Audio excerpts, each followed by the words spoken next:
Good evening, I am doctor Saptarishi Bhattacharya.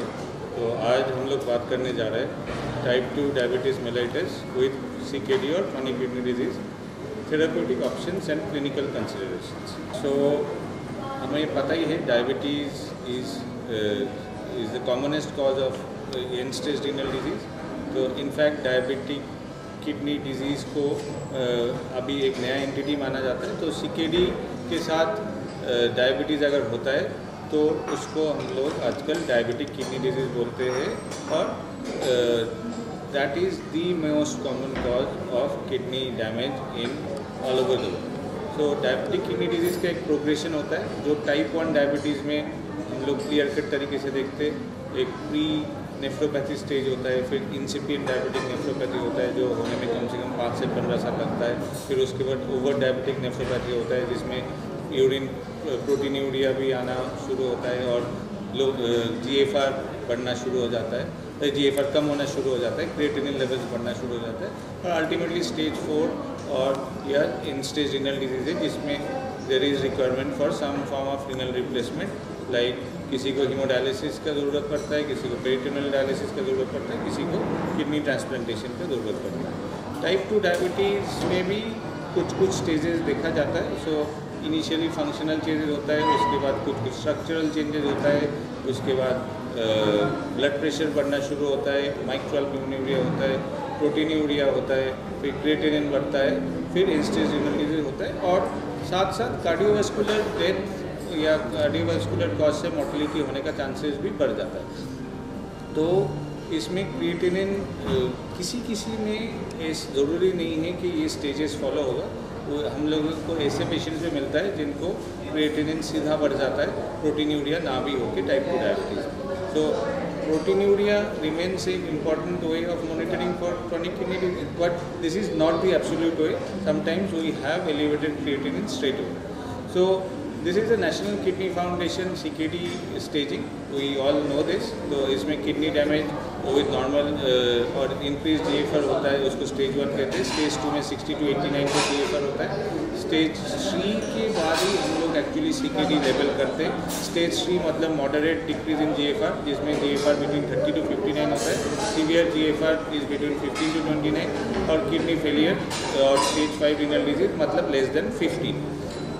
So diabetes management CKD में there are multiple issues. The insulin clearance is by kidney, so insulin requirement goes down. कुछ वही चीज़ जो होता है वो kidney के through ही metabolised होता है। So they tend to accumulate in chronic kidney disease. So there is increased risk of hypoglycemia. There are some side effects also with medications like metformin or pioglitazone in the setting of chronic kidney disease. So कितना HbA1c रखना चाहिए for in a patient with diabetic kidney disease? Standard guideline जो है विच suggest that 7% का आसपास ही HbA1c रखना चाहिए। अगर किसी को हाइपोग्लाइसीमिया का चांसेस ज़्यादा है तो 7%, 7.5 या 8% तक भी HbA1c का टारगेट हम लोग रख सकते हैं। The main issue remains hypoglycaemia should be avoided at any cost. CKD patients are susceptible to hypoglycaemia, तो वो नहीं होना चाहिए। Otherwise whatever best HbA1c one can achieve without causing hypoglycaemia, that should be the target. If you can achieve 7 without hypoglycaemia, that should be considered. Hypoglycaemia risk इसलिए होता है, there are multiple reason. So kidney में भी हमें पता है glucose बनता है जिसको ग्लूकोनियोजेनेसिस कहते हैं, वो नहीं बन पाता। डाइटरी इंटेक कम हो जाता है, इंसुलिन का क्लियरेंस किडनी से हो नहीं पाता है, मेडिसिन का भी क्लियरेंस हो नहीं पाता। तो मल्टीपल रीजन्स होता है हाइपोग्लाइसीमिया या क्रॉनिक किडनी डिजीज़ और डायबिटिक किडनी डिजीज़ में जो होता है। जो गाइडलाइंस रिकमेंड करता है कि किडनी फंक्शन डायबिटीज़ में एट द डायग्नोसिस मॉनिटर होना चाहिए, देन हर साल एक बार होना चाहिए। अगर कुछ प्रॉब्लम आ रहा है तो मोर फ्रीक्वेंट मॉनिटरिंग चाहिए। मॉनिटरिंग होगा through serum creatinine, and you should also calculate the estimated GFR by MDRT formula और any other standard formula. Also, a very important test which is often missed is urinary albumin creatinine ratio. There is no need to do a 24-hour urine protein. Spot morning urine sample से urine albumin creatinine ratio हो जाता है, तो वो उससे भी हमें पता चलता है कि किडनी डैमेज बढ़ रहा है कि नहीं। So as we have already discussed, if the GFR is less than 60, so that is considered as CKD. Then you need to do more frequent monitoring maybe. Albuminuria का भी क्लासिफिकेशन होता है. अगर 30 के नीचे नॉर्मल एल्बुमिन एक्सक्रीशन माना जाता है. Albumin excretion is only a marker of kidney damage. So ऐसा नहीं कि एल्बुमिन किडनी में से जा रहा है मतलब उसका और कोई सिग्निफिकेंस है. It's just a marker because the pores become of larger size and protein starts to leak through the glomerulus. If microalbuminuria जो होता है वो 30 to 299 का रेंज में microalbuminuria कहा जाता है. Macroalbuminuria is something which is more than 300 So these are the currently available medications for CKD: metformin, sulfonylurea, pioglitazone, gliptins, GLP-1 analog, SGLT2 inhibitor, alpha glucosidase inhibitor, सारोग्लिटाजोल सब इंडिया में मिलता है, and insulin.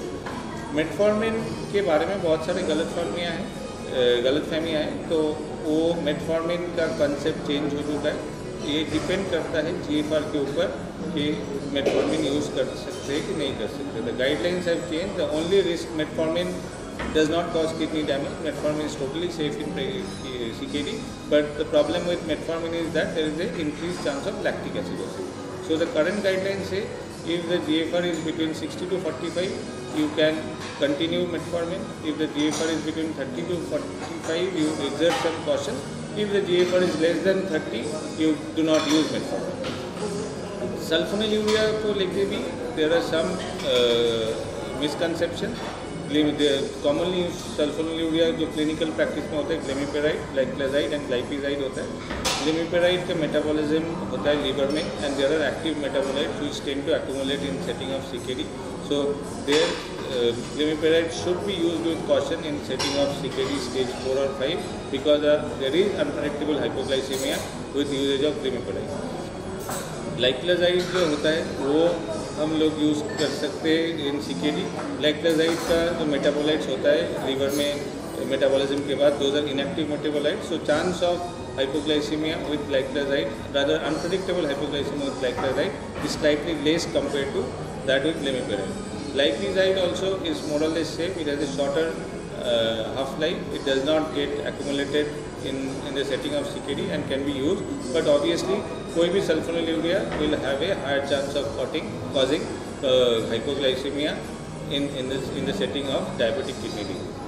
Alpha glucosidase inhibitor commonly used होता है. The guidelines or labeling of the drug says if GFR is less than 25, you cannot use it. If it's more than 25, you can use it. In case of pioglitazone, by the label it is approved, but there are side effects of osteoporosis and fluid retention and increased chance of heart failure. So dose is usually limited to 7.5 or 15 mg per day. Glinides can be used safely. Repaglinide and nataglinide both can be used. Repaglinide can be used till even in end-stage renal disease without any problem. But glinides like sulfonylurea, they also have a chance of hypoglycemia. So some amount of monitoring is required if somebody is using glinides. DPP-4 inhibitors are safe in chronic kidney disease. So they do not cause hypoglycemia or weight gain. So there are some issues with saxagliptin in sabertime trial of hospitalization for heart failure, but we still do not know वो सिर्फ saxagliptin का effect था और it's a pan DPP-4 inhibitor effect. But this might be a red herring or a red flag. If somebody is having past history of heart failure, you might be more careful. Otherwise, DPP-4 inhibitor can be safely used. Sitagliptin, linagliptin, vildagliptin, saxagliptin can all be used. Sitagliptin and saxagliptin can उसमें dose modification होना चाहिए. Vildagliptin में भी dose modification होना चाहिए. Linagliptin का metabolism होता है ज़्यादातर लीवर में और उसका एक्सक्रीशन होता है बिलियरी. सो लीनाग्लिप्टिन में डोज मॉडिफिकेशन नहीं चाहिए. बट अगर डोज मॉडिफिकेशन किया जाए, all the gliptins are equally safe and effective for chronic kidney disease. Sitagliptin का डोजिंग मॉडिफिकेशन का जो रेजिमेंट है, जो वो इफ अगर क्रिएटिनिन क्लियरेंस लेस देन 30 है और स्टेज 4 CKD और stage 5 CKD, the dose is 25 mg once daily. जो in case of GFR between 30 to 45, dose is 50 mg once daily. More than 45, it's 100 mg once daily. These are the dose modification जो बाकी gliptin के लिए करना चाहिए, alogliptin, linagliptin, saxagliptin, sitagliptin, vildagliptin को में से एज ऑलरेडी डिस्क्राइब लिनाग्लिप्टिन में डोज मॉडिफिकेशन नहीं चाहिए, बाकी सब में थोड़ा बहुत डोज मॉडिफिकेशन की ज़रूरत है। टिकोज जो सिटाग्लिप्टिन का एक डेडिकेटेड ट्रायल था फॉर कार्डियोवास्कुलर आउटकम स्टडी, उसमें क्लियर कट देखा गया है there is no worsening of renal events, microalbuminuria remains similar sitagliptin में भी और प्लेसिबो आर्म में भी। Renal failure also is similar sitagliptin में और प्लेसिबो आर्म में। So it's safe whether there are some small studies which show that sitagliptin and vildagliptin have some beneficial effect in CKD, but उसमें we do not have large trials, तो अभी हम बोल नहीं सकते कि उसका कोई प्रोटेक्टिव इफेक्ट है कि नहीं in chronic kidney disease, but at least हमें ये पता है कि all the gliptins are safe and gliptins use करने का ये एडवांटेज है अगर patient is not on other medication जैसे सल्फोनिलूरिया और इंसुलिन जिसमें हाइपोग्लाइसीमिया होने का चांस है। अगर somebody is only on gliptin, hypoglycaemia का होने का चांसेस इन इवन CKD के साथ भी बहुत कम है। सो दैट वे हाइपोग्लाइसीमिया एक बहुत ही मेजर प्रॉब्लम होता है क्रॉनिक किडनी डिजीज़ में और ग्लिप्टिन के साथ वो नहीं होता। कुछ मेडिसिन रिसेंट ट्रायल्स में देखा गया है कि SGLT2 इनहिबिटर्स और GLP-1 एनालॉग जिसका रीनोप्रोटेक्टिव इफेक्ट है। सो इन कैनवस आउटकम ट्रायल में देखा गया है कि पेशेंट्स का जो कार्डियोवास्कुलर आउटकम है even in chronic kidney disease there is some protection from SGLT2 inhibitor in the MACE event for patients with GFR less than 45. So that is again an advantage. So we know that SGLT2 inhibitors are safe as far as cardiovascular outcome is concerned, even अगर GFR कम है तो। In fact, Credence was a trial जो ज़्यादातर kidney disease persons में किया गया है, जैसे जिनका GFR 30 to 60 के बीच था, उसी 60% of the patient in CREDENCE trial में यही इंक्लूशन में ये ऐसे पेशेंट्स को रखा गया था। उसमें primary outcome of the it was a dedicated trial for analysing the kidney outcome and उसमें primary outcome was doubling of serum creatinine stage kidney disease और डेथ ड्यू टू कार्डियोवास्कुलर और किडनी डिजीज।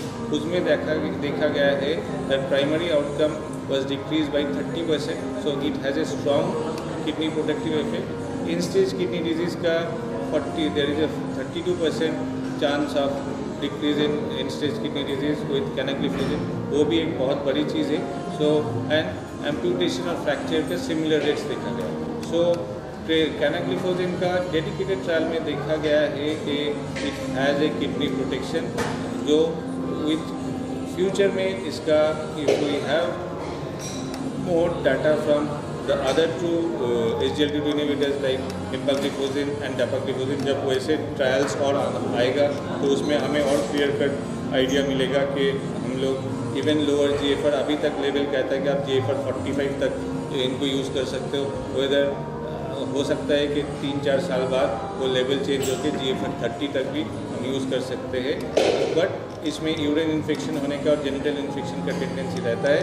तो अगर ये problems ना हो तो SGLT2 inhibitors have kidney protective effect. Even declare TIMI जो डेपाग्लिफ्लोजिन का ट्रायल था, कार्डियोवास्कुलर आउटकम ट्रायल था, उसमें भी देखा गया है कि there is a one secondary analysis, there is a 24% decrease in composite renal outcome. Even liraglutide का जो लीडर ट्रायल था उसमें भी देखा गया है there is a 22% risk reduction versus placebo. So these are the newer molecules which have a proven safety in setting of kidney disease.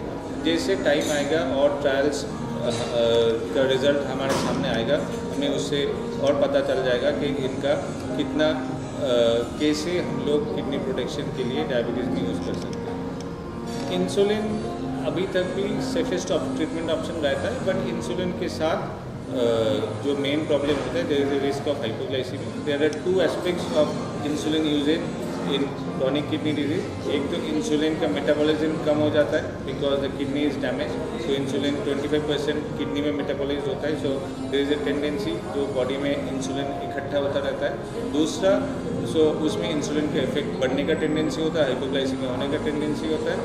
दूसरा जो इफेक्ट होता है इंसुलिन CKD के वजह से there is a insulin resistance also. तो इस insulin के रेजिस्टेंस की वजह से शुगर लेवल्स बढ़ने का भी टेंडेंसी होता है।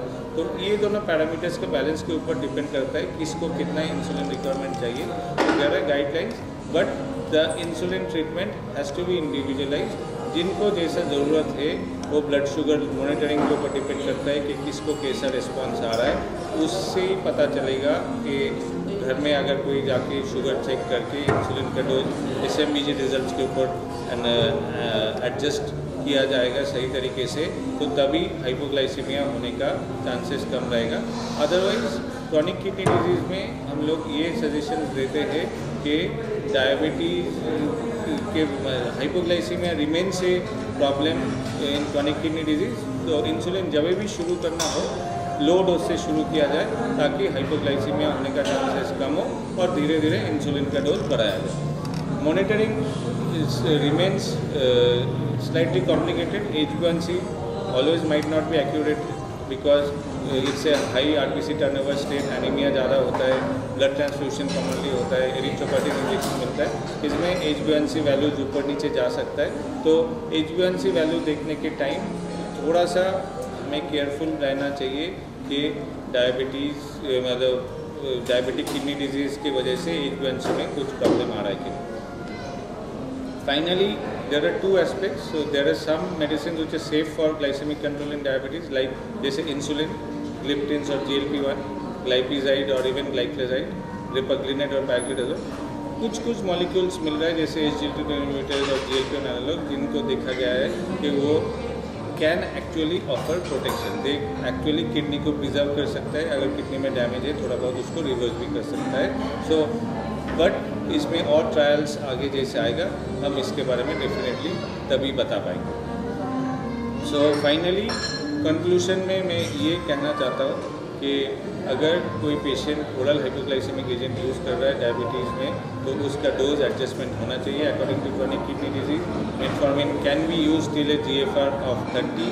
ग्लिप्टिन्स है सेफ, उससे हाइपोग्लाइसीमिया नहीं होता, वेट नहीं बढ़ता।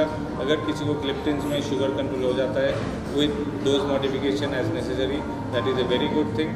SGLT inhibitors in CREDENCE trial which is a dedicated renal outcome trial, उसमें देखा गया है कि कैनाग्लिफोजेन से किडनी प्रोटेक्शन होता है। Insulin still remains the safest option, but insulin जब भी यूज़ होगा तो उसमें हाइपोग्लाइसीमिया ना हो वो उस पर ज़रूर ध्यान रखें। थैंक यू, नमस्कार।